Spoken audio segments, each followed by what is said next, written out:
Hello, in this video we're going to be talking about the phospholipids. Let's not waste any of your time. Let's get right to it.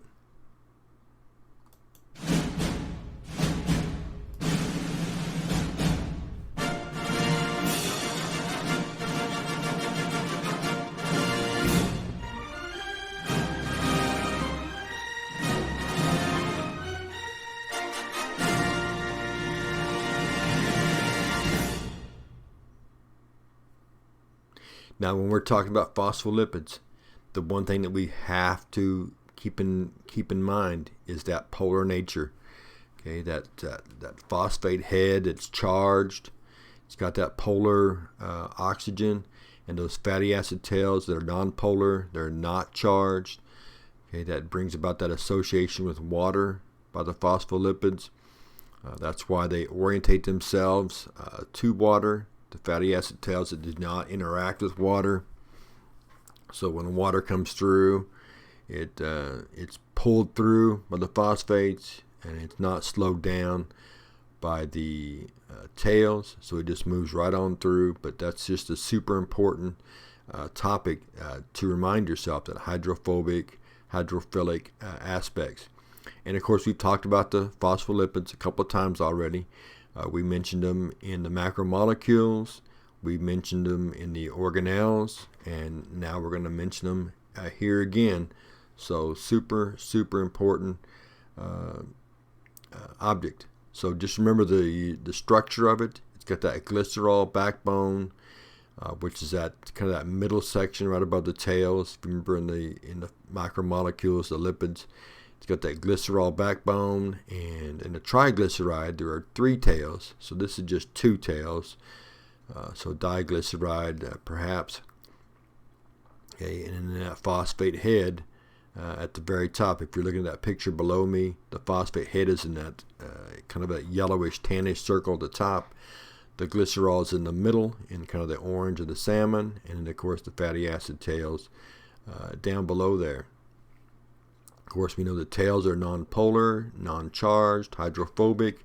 The head, charged, polar, hydrophilic.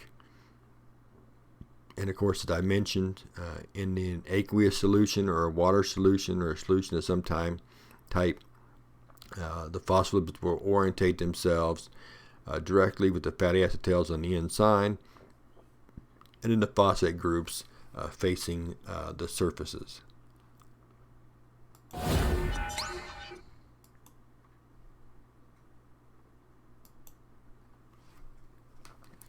Okay, so when we're talking membrane structure, okay, we want to talk about some things here that bring about kind of the properties or the various functions.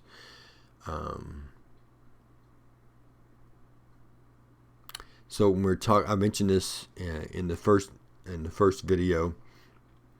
But having those double bonds in those fatty acid tails, those kinks, creates a big difference in the bilayer. You can see there's a picture over on the far right. If it was just saturated fat tails, you can see how dense that is. The viscosity would be low. The tails would keep everything nice and tight, and things would struggle to get through. But when you, the bottom by half of that picture, but when you add the unsaturated tails with those kinks, those double bonds in them, you can see that makes it a little more flexible, a little more fluidity, a little more room to move through. Okay. And of course, along with everything else, the conditions the membrane finds itself in, especially in regard to temperature. If it's warmer, okay, the membrane is going to be more fluid, more flexible. If it's colder, it's going to be less fluid, less flexible in that manner.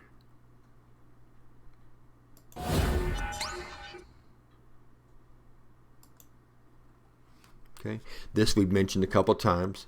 The picture 2 beside me here is kind of 3 structures that the phospholipids form when they're in aqueous solution.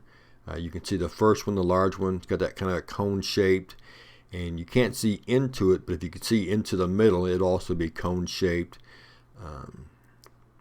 That's one way in which they can orientate themselves. That single layer with no metal, but the one that the membrane is aligned with, of course, is that bottom one, the lipid bilayer. So the phosphate heads on the outside, the tails on the inside, and based on the watery situation, the head's going to be facing the water, the tail's away.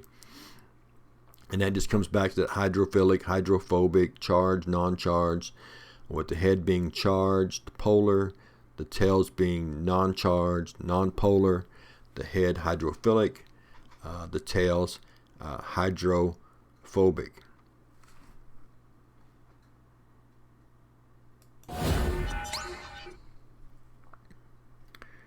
Well, that's our video on the phospholipids. The next time we get together, we'll be talking about proteins. So we'll see you then.